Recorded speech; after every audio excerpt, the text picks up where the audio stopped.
is up? Bobbo here with BrassReel Brothers. Got Ryland Johnson joining me over here. What's up, buddy? How we doing? Doing good, doing good. So I'm excited to be here, man. Dude, thanks for joining me. Yeah, dude. Ryland's joining me for my first little attempt at some sort of a live movie chat news thing I want to do during the day or at night. We still hadn't figured all that out yet. So bear with us. This is like a pilot episode, but we're just going to have fun, talk about some current events and see what's up. Sweet. So Ryland, real quick, man, if you don't mind, just tell me or tell everybody else who's watching this, what do you do, how we met and stuff like that? Just kind of your edge of the movie thing. Yeah, man. I'm really new to this game. Obviously COVID happened last year, and I've kind of always in the back of my mind wanted to do what you do on YouTube. I just never had tech savvy or maybe the balls to pull it off. But, I've started a podcast with my close buddy we used to work with called Spitting the Real Shit. It's a Facebook page or Facebook group called The Real Shit, REEL. It's a movie group. It's movie lover group. We get together. We put up memes and trailers and talk movies all day, every day. It's fun. And COVID, happened, and I'm sitting at the house for 2 months. And I said, you know what, let's start a podcast. Let's do something fun. And, we're almost a year. We've been doing it almost a year now. Our 1 year anniversary is next week. So we're chugging along. We invited you along one episode, which was great. That's how I really got to meet you and know you. I've seen, your YouTube page and everything you do is freaking awesome. I love your content. And yeah, it's been a fun little ride, man. Yeah, no, thanks, man, for the compliment there. And yeah, that's how I found you too, is The Real Shit. And you guys actually reached out to me for the Spitting the Real Shit podcast, but I actually found out about y'all through your YouTube page or your Facebook page. Yeah, it's a fun little group. But like the meat and potatoes of our group is a bracket that Charlie creates, very similar to a March Madness thing. But this bracket's buddy cop movies. So we put up 32 buddy cop movies against each other. Everybody gets to vote. It's very interactive. You get people talking shit on the comments and all that kind of stuff. And it's interactive. It's almost daily. So it keeps it fresh and hot. And it's fun, man. I mean, I've had such a blast. I think I've been a member since, God, but we're going on like 7 or 8 years now. So it's fun, man. You've come along and I love your input as well. Me and you have a lot in common. That's why I think we have fun doing this. I have a Jaws poster. I have NECAs. I have all those things. So, you're like me times 5. I'm jealous of your man cave, but maybe one day I'll get there. Well, thank you. And that's one of the reasons I reached out to you to maybe join me on this show that I'm kind of trying to start up, is because I did see the kindred things that we have there. We have a lot of same interests, and the only reason I think I might even be a little times 5 on you is just because I have no life right now outside of this. I think you have a lot more responsibilities going on than I do. I commend you for that, man. That real life is going to set back in for me, I think, in a few months. So, but I'm not stopping any of this. I got to keep all this going. I'm loving it. And, I can tell the love for movies. I mean, people come over to my house and they're just like, whoa, dude, this is some cool shit. And because I'm a single guy with no kids, it's like I get to buy all these toys and all this stuff because what else am I going to do? It's fun. And yeah, I'm stoked to talk to you about movies, dude, because it's like one of my favorite things to do, man. So. Which, by the way, I see that Rogues gallery in the back there, that Joker Rogues, the Rogues villain. That kind of can lead us into some little gossip before we get on some major topics any further. But regarding Batman, but not the Batman movie coming out, regarding Michael Keaton and the upcoming Flash movie, have you heard or seen any of the stuff that's out about that? I saw that little picture that they say is him on set. He's got the white gray hair. He's got the look. It's Michael Keaton, and you can't tell. It's really just him in a trench coat talking to somebody, and you don't even see their face. It's just Keaton on set as fucking Bruce Wayne again. And it's just like, it's so freaking cool, man. Like, if you're an 89 Batman guy like me, I know you are. Like, that's like, that was one of my most, I vividly remember that theater experience. Before that, us kids we really weren't Batman fans because, it was your dad's Batman. It wasn't the same thing. And then this thing just blew my mind as a kid in '89. It was so cool, and the toys and everything that went with it. It was such a cool experience. So to see him back on the screen in any form or fashion. I know it's probably not going to be the biggest role. I think it's going to be more of a smaller role than people are thinking, but it's just so exciting, man. Well, it's funny you say that, because now the rumor, and again, real quick, I ain't got anybody watching. I have no ties to anyone. I don't know any of this stuff factually. Right. The only time I can report it saying this is real is if the Deadline or Variety's already reported it.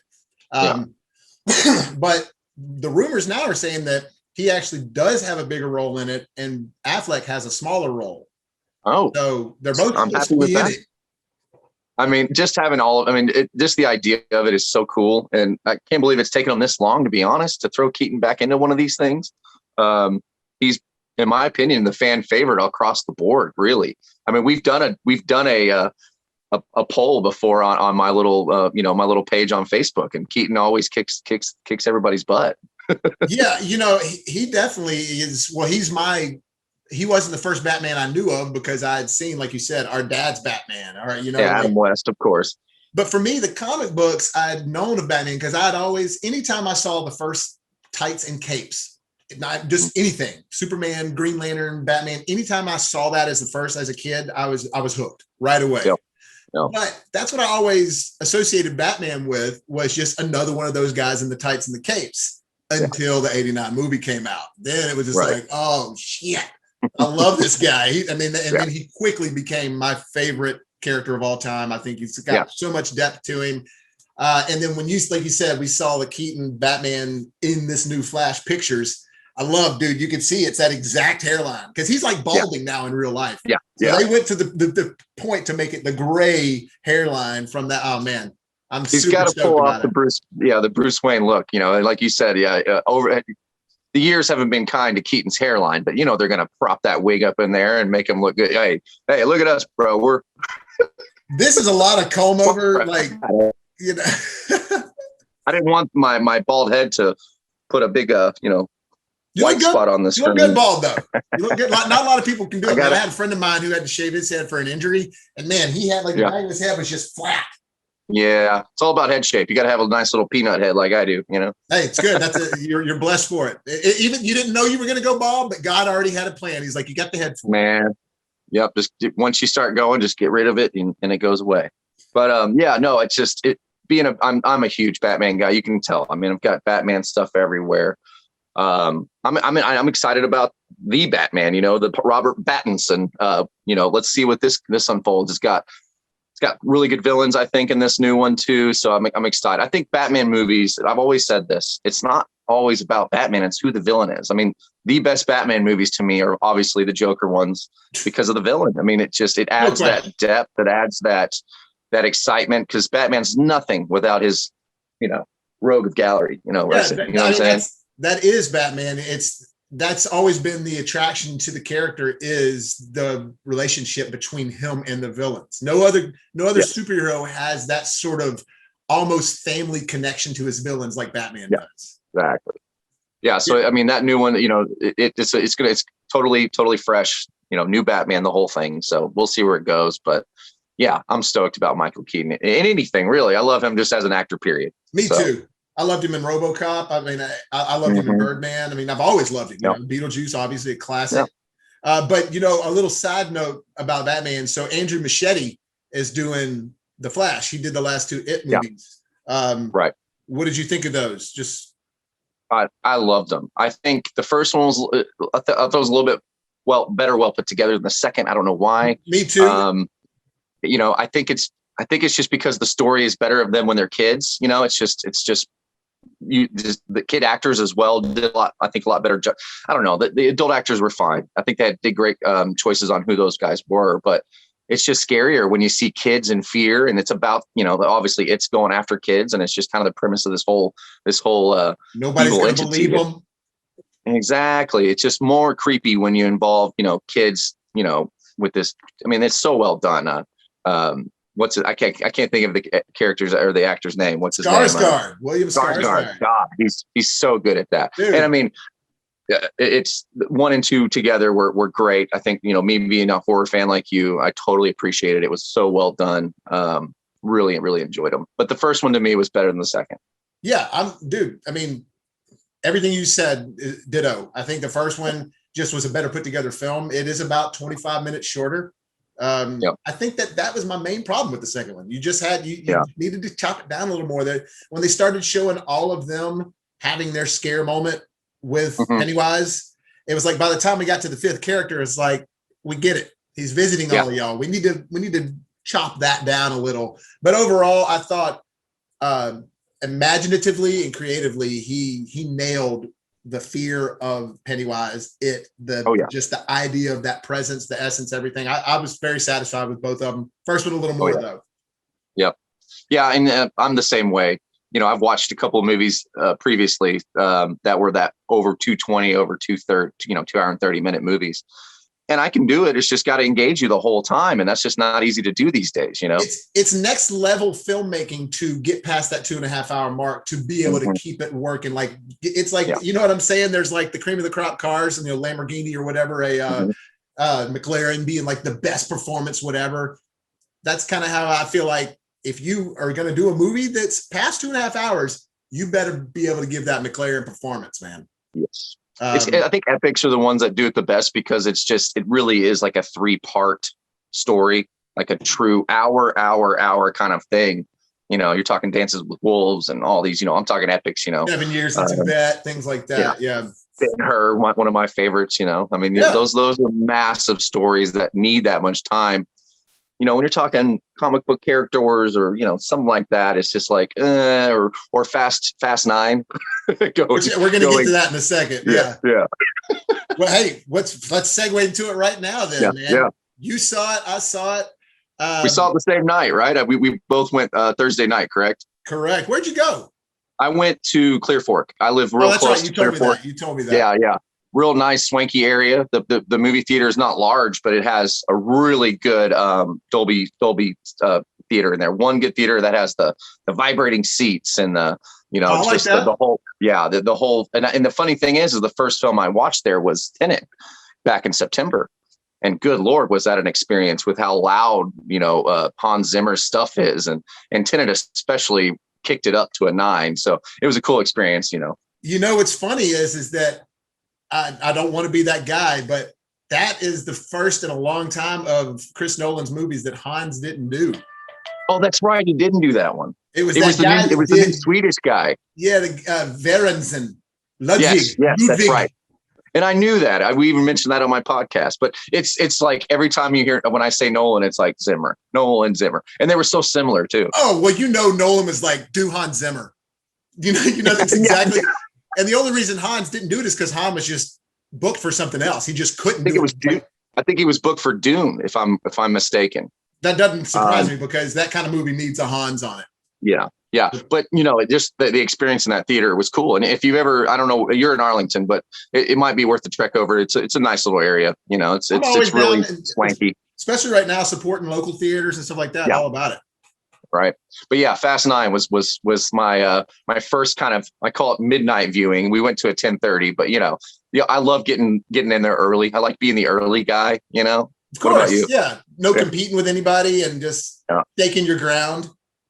But yeah, I mean, I've definitely seen all the Fast and Furious movies. I mean, that's a badge I have on my little, lapel here.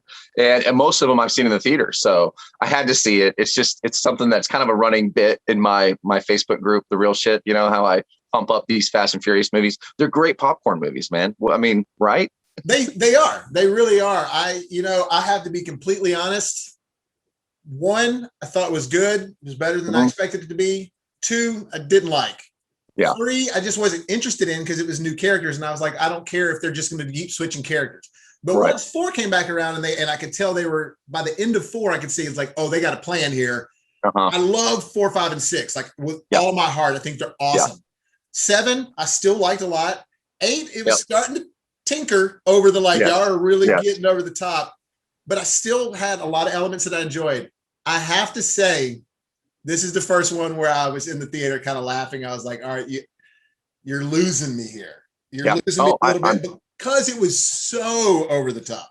Oh, I am exactly where you are. I mean, me and Charlie went, we did a whole live show and all that. And there's just there is such thing as too much action, man. And on top of that, just stupid, not, it's not going to be realistic. It's a Fast and Furious movie, but they're trying to one up themselves from, this one made, chasing a submarine on a frozen lake, like child's play almost, well, like it made you believe that because this was so unbelievable. I mean, I don't want to give any spoilers away, but it gets way out there. Let's just put it like that. Way way out there.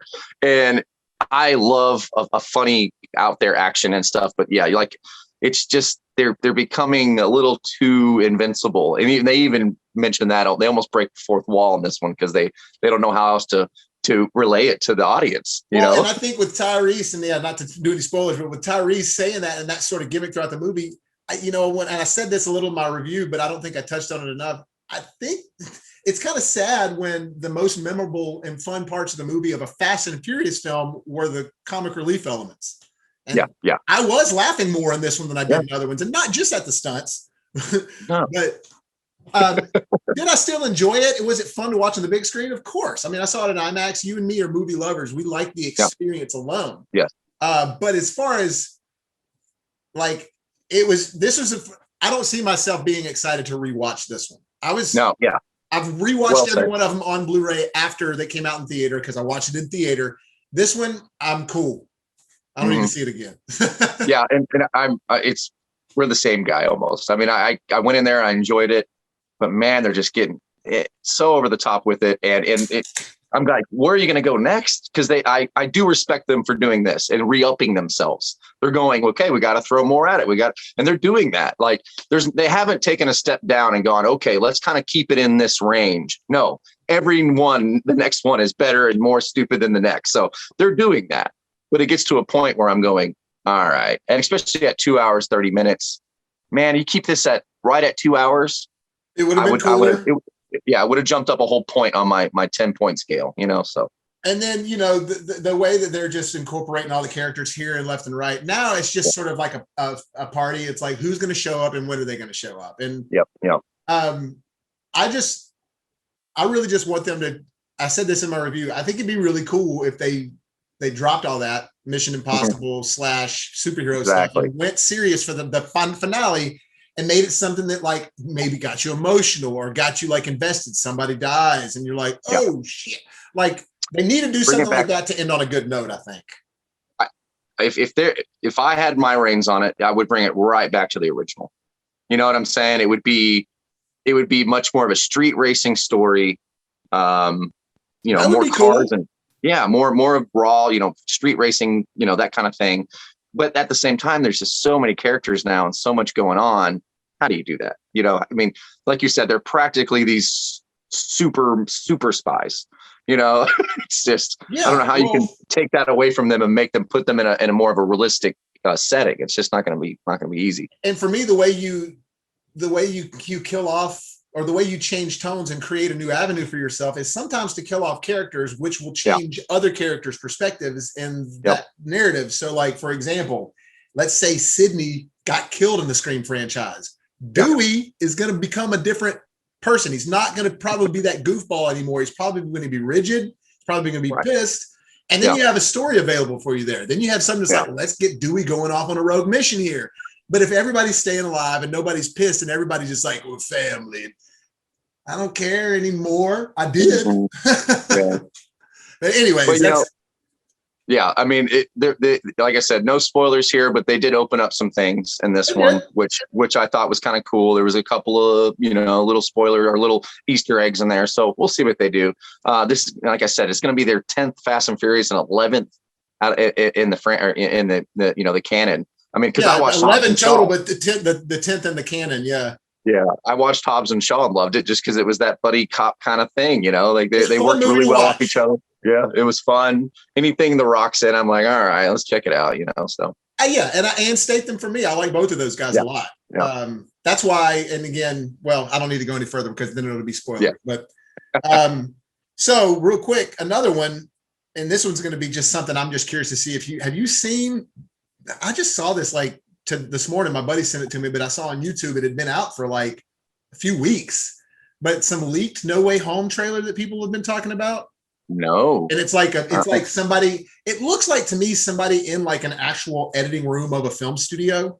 Ooh. So I personally, my thing is with it is, and then I'll let you, if you haven't seen it, then I'm sure you don't have a whole lot to say, but it's showing like Electro, it's showing Green Goblin, it's showing Doc Ock, and it looks to be footage you've never seen of them before. Wow. Electro's not blue; he's just the Jamie Foxx, but it is Electro. It is Doc Ock with the sunglasses and the. It's kind of hard to see because it's filmed guerrilla style in a theater. Looks like an editing room, but Yeah. I don't know. Personally, it's been out for 3 weeks and hasn't been taken down. I feel like that this is either just with some scrap footage that somebody put together as a fake trailer, or Disney just throwing out that red herring. Disney likes to do some deep viral shit now. Yeah. Which is cool. But at the same time, these fan made trailers are getting so, over the years, if you've been a YouTube person for long enough, you can tell a really crappy fan made trailer versus a really, really good one. The good ones will trick me sometimes, and I go, no, this just isn't right. It just can't be. It just can't be. Yeah. And I like that. I haven't seen this, but I'll definitely check it out after this. Now, the whole gorilla, aspect of it. But you never know. Like you said, if Disney wants to throw a little, just a little morsel for us, this is it. But no, I got to check it out, man. That sounds interesting. Speaking of, again, Disney throwing little morsels out. Have you seen this happen yesterday? Or late, not yesterday, but the night before, like late at midnight or 1 a.m. or 2 a.m. But they snuck it by everybody. They didn't advertise it, didn't announce it, but they changed the end to WandaVision. Really? So you don't know anything about this? No, I was totally into WandaVision. I'm just now into Loki. I watched episode 1 of Loki last night. So yeah, they've gone back and physically changed it, like without you even trying to pick an alternate ending. So they don't change the ending per se as far as the narrative. They add something. Okay. So, the very post-credit scene when it's showing the cameras like flowing and going into those mountains and the trees, and it's going out to where she's like staying by herself. Right. There, it shows the mountains first, and then it's kind of like panning down to where her cabin is. And up here to the left of the screen, I think it looks like the right here, but if you look up to the left of your screen, when you're watching it, if you have Disney Plus, just go to the last episode, and there's a caped person floating down, but it's like an invisible shape, kind of like when the Predator goes invisible. But it's caped. Who could this be? Vision can turn invisible. But also Doctor Strange can do all kind of spells. So, but they're doing it to mess with us. Yeah. Which I love. I love a little, what do you, and it gets speculation going, and then it gets all us nerds getting together, going, what, who, why, what, when, where. I love it. It gets me tickled. So when you get the time, look on there, because it's clearly that they changed it, and it's not something that's like you even have to look for. You just would never think to rewatch it if you've already watched it. You know what I mean? Yeah. It's clearly something they decided after the fact. Maybe one of them came up with a good idea for the future, and like, we got to do this, but we got to do this. That's Disney's got a lot on their plate, but for them to go back, like to be that involved and that committed is exciting for me. They seem like they're picking the right people to do these things. The Mandalorian was amazing. That was probably one of my favorite things of this last year. I thought the second one was better than the first one. Yeah, I think they're putting the right people in charge and giving it to the real true fans to do a lot of this stuff. Yeah, they're actually allowing fans to make it. Yeah, and that's so important to me. There's so many talented people out there that are directors, but if you give it to a talented director that's also a fan, it's just going to give that extra kick, man, that you need nowadays. Everyone's making these amazing content and these amazing, all these good stuff, but you give it to a true fan, Favreau or whoever, you can see it in it. You can see it in the final product. It bleeds through. It feels, because they do all that stuff for you to connect with you. All the Easter eggs and MCUs put in there that don't ever amount to anything, but they're there just for the true fans. And it's like, oh, you guys. Yeah, it's what keeps me going, man. It's what keeps me involved in all this, because, man, if you go back 10, 15 years, there was a fifth of the content that's out now. If you're a true fan, you've got to keep up with all this stuff, and it's time consuming and everything. So the more interesting you make it and the more fun it is, the more I'm going to keep watching. So yeah, I'm with you, man. Well, speaking of Disney, some more. You see the new Shang Chi trailer? I did. That looks interesting. That's original. I mean, I know it's obviously it's been a comic book that I'm not familiar with. It's not that long. It's not that old of a character. Okay. Yeah. But it's cool. I love the originality of it. You know, I mean, it's to people like me, who's more of a casual comic book fan. I know the big guys, I know the big stuff, but you know, it's unique and original. So I'm all about it, man. There's some rumors saying that the 10 Rings is somehow or another connected to like the original Iron Man movie, because that was the name of that group that like kidnapped them in the beginning when he was like held hostage. It was the 10 Rings was them. So there's rumors that there's some sort of connection there. I don't know. Now there's also rumors that Shang-Chi is going to fight like a dragon, which I'm all about. I love that kind of stuff. I say, you know, Marvel knows how to make the mythology come to life. Look what they did with Thor. Yeah. You know, it worked. Yeah. Well, and also it's going to be a lot more martial art influence. You know, I know me and you are huge 80s, 90s martial art fans. So yeah, anything that's really martial art based, of course, it's going to have some cool magic and dragons and all the fun stuff too. But I love martial arts, you know, history and, you know, the whole mystique of it. And then you get these guys that the stunts that, I mean, these guys, the main character looks like he can kick some butt. So let's go, you know? Yeah. Apparently like he is like, kind of like one of the new up and coming real deal dudes, kind of like Donnie Yen or whatever, who's he's in the new John Wick, by the way. I don't know if you heard about that. I did see that. John Wick 4 is getting all the heavy hitters, man. So it better be good, man. That and Aquaman 2 both just started production like this morning or yesterday.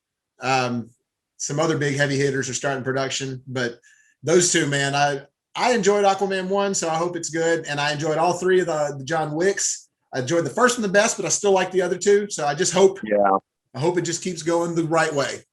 John Wick, I think, and it's taking kind of the Fast and Furious route, to be honest. I mean, 3 was it got a little crazy towards the end, you know. I mean, I'm like, okay. I mean, how many guys can John Wick take out? Apparently, a whole army, you know. Well, yeah. But you know, you're right. The original, the first one, the base of the story is just great. You know, it's just that perfect revenge story. And then, you know, you get and plus the stylized action and the one shots that they do in the Wick series, phenomenal. I mean, it doesn't get any better than that.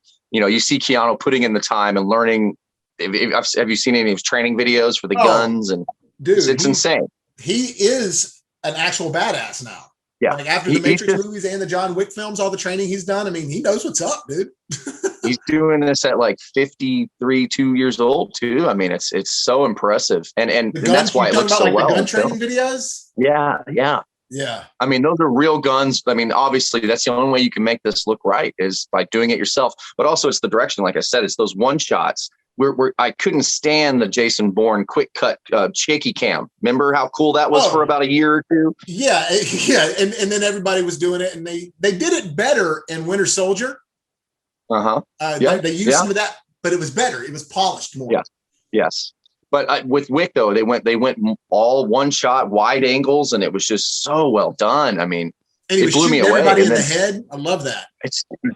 I mean, he's just straight narking people. It's great. And but with, you know, like I said, with 4 coming up, I'm going, okay, dial it back, kind of get back to the basis of more of the storyline and some type of meaningful revenge. But, you know, it's the fourth in the series. They're just going to keep it going up a notch, you know. Well, I think that with them getting Donnie Yen is actually a smart choice, having it, because I don't think that he's a villain either. I think he's an ally. So bring more martial arts into it, you know, while there is choreographed fighting, but bring more like some dance, you know, to it. I think might add another element to it. So we'll see on that. Right. What about I got one for you. I got one. Since we're talking about old guys kicking butt, did you see Indiana Jones 5? Harrison Ford hurt his shoulder. Did you hear about that? Yeah. Which who was surprised that happened?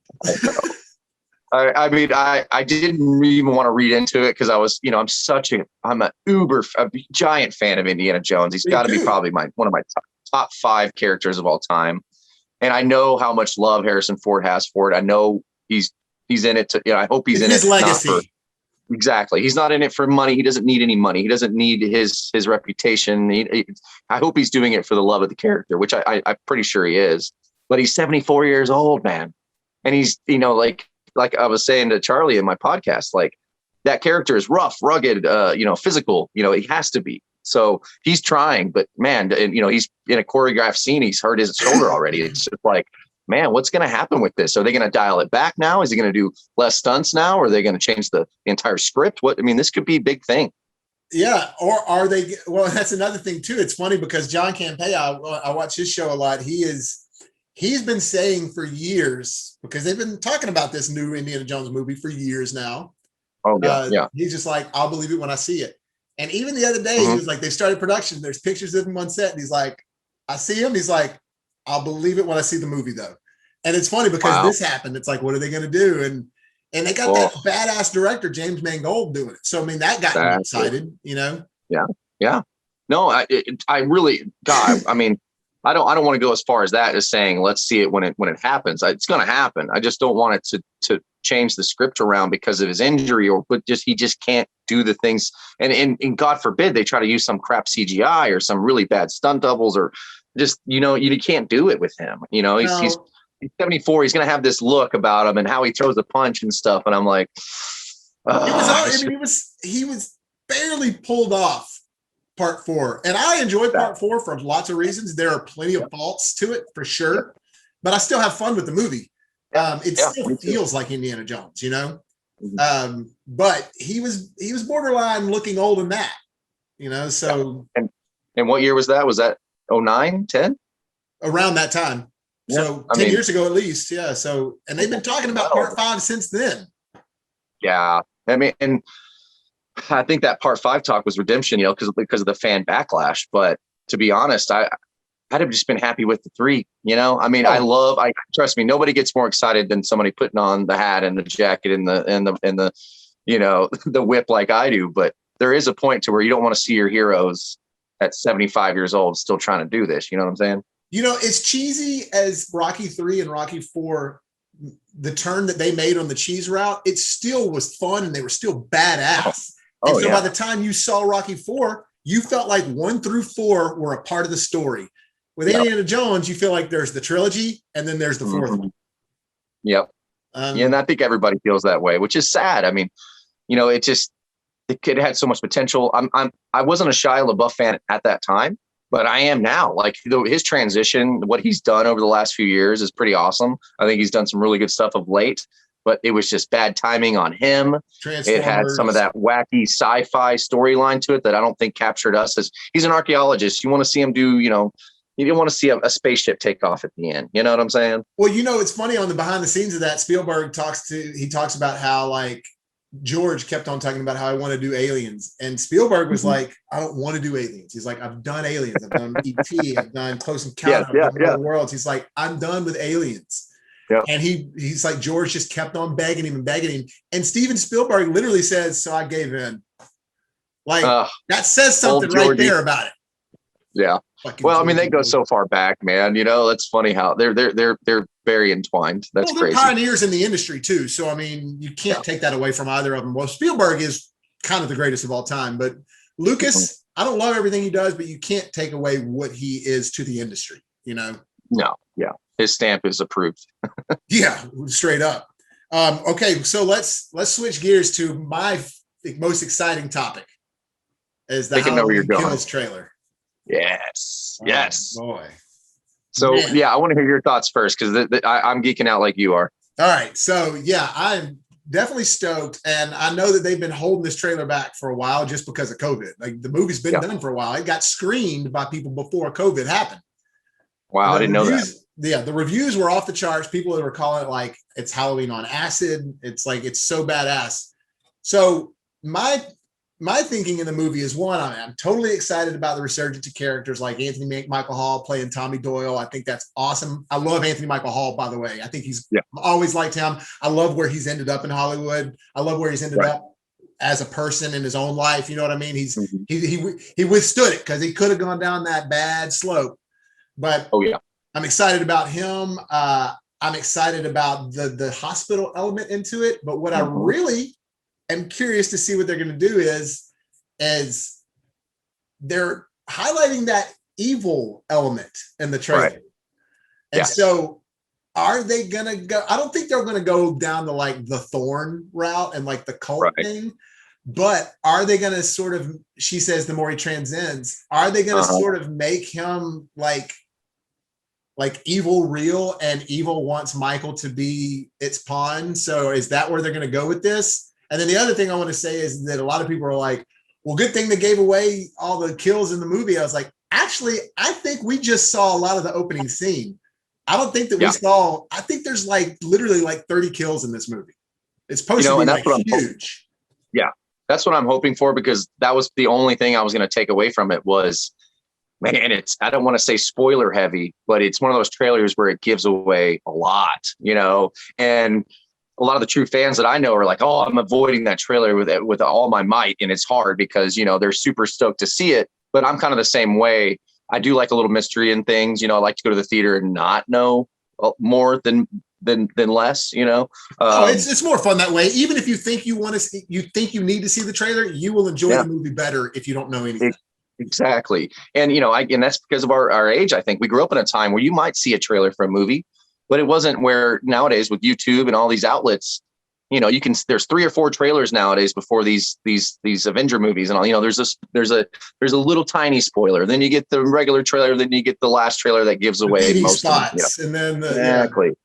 But this one, you know, the trailer is really, really well done. It's just, like I said, I hope it doesn't give away too much. I think there is going to be a lot of kills in this. I mean, obviously he is on a mission to get back to his house. He's plowing through, you know, plenty of kills. They're, you know, people are hunting him now, which is kind of exciting. I love that aspect of them saying, let's go hunt this guy. Let's go get him. And like you said, the evil part too, with Jamie Lee Curtis's line really got me excited. So what I feel like is going on in this trailer, from what I picked up is that, you remember how in the Friday the 13th remake, they kind of compiled the best elements of 1 through 4 and put them into one film? Yep. I think with this sequel, they're compiling the elements of 2 through 5, the best elements from all those, putting them into one, but also including elements from part 3. That's awesome. Did you see the Halloween masks on the kids on the Ferris wheel, which are from part 3? Yes. And then I love that. Oh, and then the fact that she's saying the evil is taking over more and more, and then they show this Halloween mask, the O'Hallahan character and Halloween 3, who was like making the masks. And I mean, are they going to go that route? I'm not saying they are. It's just that the trailer wanted you to go down these rabbit holes of thinking. Oh yeah. I loved it. I mean, I'm very excited for this one. I mean, and it's going to get that, obviously, that October release date. I love Halloween movies. I love that time of year. It's one of my favorite times of the year by far. So yeah, I'm super stoked, man. It's so the other rumor going around is that you know how at the end of Back to the Future 2, there was a trailer for part 3? Mm-hmm. Well, they filmed this one and the third one at the same time. And this one has been, like I said, this one wasn't fully ready to release when COVID hit, but it was going to be coming out last October. Like it had already been pre-screened a little bit and stuff like that. So rumor is that we might see a trailer for part 3 at the end of this one, kind of, or like a quick 40-second little, just to get you hyped up, because it's coming out next October. And the title of that one is, I know it's already out, right? I mean, Halloween Ends. It ends. Okay. Which is kind of, I don't know, Halloween Kills and Halloween Ends. It is weird. I feel like the 2018 one should have been called something else, honestly, just now that there's 2 Halloween movies that are in the same universe. It's weird. That's what I thought too. But you know what? I thought the first one was so well done. I'm super stoked about this one. Oh, and then, like I said, we knew we were getting another trilogy out of it, which I thought, I was a little skeptical, but then when I saw the first one, God, it was good. And like I said, Jamie Lee Curtis is back. She's so good in these. This is just like her thing. And I'm just she's officially the Scream Queen now. Now that she's done so many in her young age and in her middle and later. I mean, she's officially the Scream Queen. Oh, yeah. Yep. That title's hers. Doing movies like Knives Out and shit like that, which was great. I kind of saw the ending coming on that one. I was a little but the movie as a whole was really good. Oh yeah. big Jamie Lee fan for sure. And I got to tell you, man, Trading Places, get a nice shot in that. Come on now. I won't go any further. Just say it. Yeah. I work with a lot of younger guys, and I actually mentioned that the other day. I was like, "You ever seen Jamie Lee Curtis back in the day?" Because we were talking about Halloween, and a lot of these young guys have never seen her in the 70s and 80s, man. Oh. And they just think of her as an older actress, and I'm like, dude, look her up. Oh man, she was. I mean, and what's great is she's got that definitive look about her. She's definitely, she looks like a strong woman. She is a strong woman, but she can be super hot, but she can be weird. She's a great actress. Oh yeah. No, I'm all about Jamie Lee, man. She's definitely cool. And I have a soft spot for, the movies that she wasn't in for Halloween. Like Part 3, I love. It just shouldn't have been called Halloween. Part 4, I think, is actually a good Halloween movie. Part 5, it's not good, but it's fun to watch. Yeah. I like Part 6. I do. Yeah. Yeah. I mean, it's funny. I'm kind of the same way with the Jason movies. It's like, some are hit or miss, but I enjoy all of them somehow, some way. There's just always something in each one that I can take away from it. Well, and the further time goes on, the more fun it is to watch the bad ones, Yeah, exactly. I mean, a lot of them are campy, especially the Friday the 13th series gets a little bit more campy than the Halloween, in my opinion. But the Halloween, they were trying to go and they just messed up. But the Friday the 13th one, it was sort of like Fast and the Furious. They were just like, let's do it. Yeah, exactly. Which, by the way, I saw you got your Blu-ray box set. I did. I got my set in. A guy, one of our members on the page, mentioned that he got it for a really good price, and I got it for $100. And I still haven't checked. I'm going to check it today. There was an apparent issue with missing scenes or whatever. Did you see my comment I sent to you? Yeah. I need to check. There's a link to hit right, and also I think Matthew, the guy that sent me in that direction, told me there's a code on the back I can see. So I'm hoping I got the good one, but if not, hey, for the price I bought it at, it was still a good deal. Yeah. And it's not like you can't watch any of the movies. It's just, there's literally like a scene on this one. And I think the 3D, one of the issues is on the Friday the 13th 3D. I think the transfer is wacky on 3D. Right. Yeah. If you're watching it on 3D. Right. Which I don't think I'm going to do, but the true fans, I'm sure that they put this out, and the first few people that got a hold of it were like, wait a minute, and you were the ones that were able to get a recall. So yeah, I was able to get it. And I actually have a PlayStation VR, so I can watch the 3D in there. And it actually is like watching a 3D movie. You see it in your VR like a movie theater screen. Oh, cool. It looks like you're sitting in a theater when you've got it on. So you can like turn your head, but the screen stays there in your VR. And so it's pretty cool. I mean, after about 20 minutes, you're over it. You want to take the thing off, but yeah. It's a little much. But anyways, man, I mean, that I didn't really have a whole lot more. I kind of wanted to talk about Loki a little later when there's a little further on, because I still feel like it's like halfway through. Yes. Are you going to see Black Widow?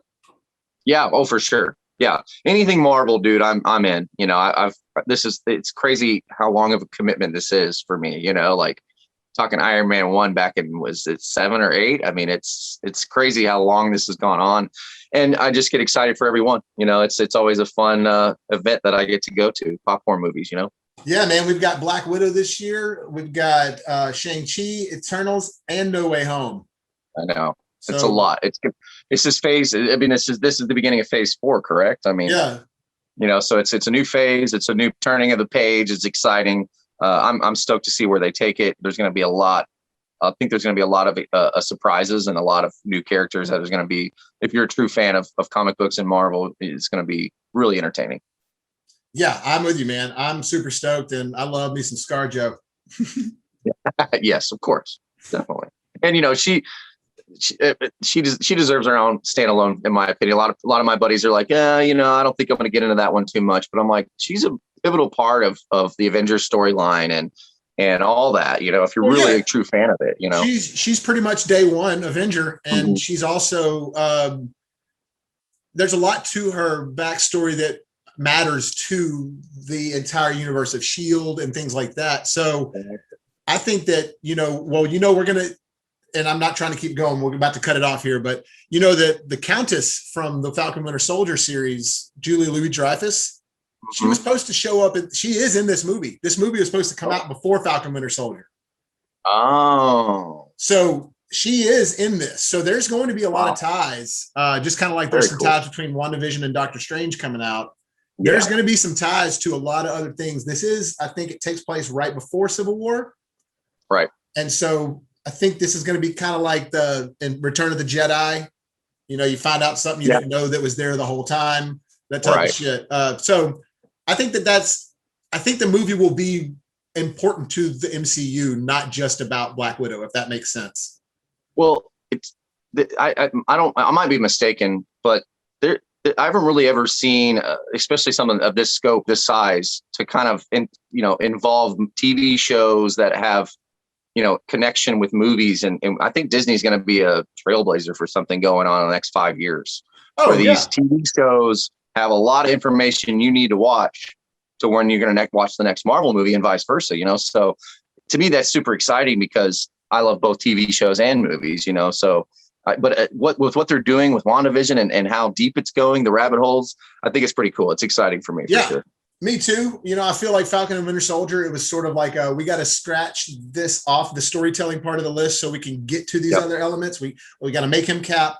We got to do this. I feel like they could have taken a little more care into that show personally. Yeah. Mike and Logan a lot better so far. Me too. WandaVision was A-grade, top-notch material, in my opinion. The super original. I mean, I remember, I love when I'm watching, like, especially those first 2 episodes, I'm like, what is going on right now?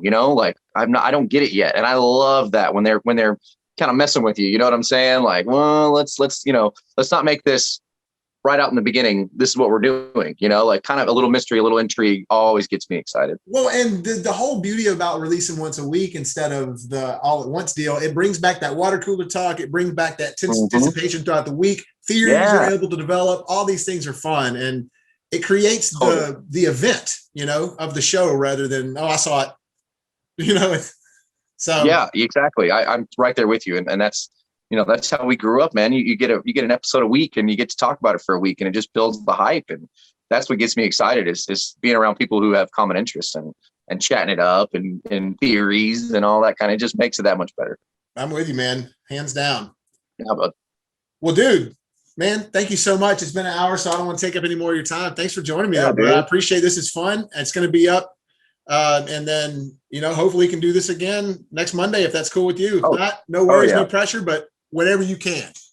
Yeah, dude. I love it, man. I love chatting movies and, Hollywood's chugging along. There's like the problem I had with the last year was there just wasn't a lot of new, fresh stuff to talk about, but it's coming. I mean, this whole summer, Hollywood's moving at, on all cylinders now. So I think it'll be a fun chat to have once a week to touch up on what's going on. And, I think me and you have similar opinions on things. So it's a good time.